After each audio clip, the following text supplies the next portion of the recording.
Это что, твоя кусечка, да? Может, все, уже я не могу. У меня сын спит здесь, потому что там нету места. Здесь замыкание бывает, холодно очень. Друзья, буквально полгода назад мы объявляли сбор для Раи из селения Новокули. Она живет с 4 детьми вот в этом вагончике в тяжелых условиях. Но спустя полгода, благодаря вам и неравнодушным людям, удалось начать строительство для Раи и ее детей нового дома.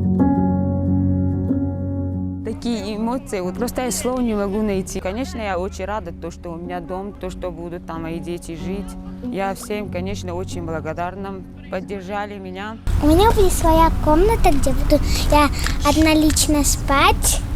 Это будет прекрасный, уютный домик, но радоваться и отмечать новоселье пока рано. Тех средств, что были собраны, оказалось недостаточно, чтобы завершить строительство. В доме остались внутренние и отделочные работы.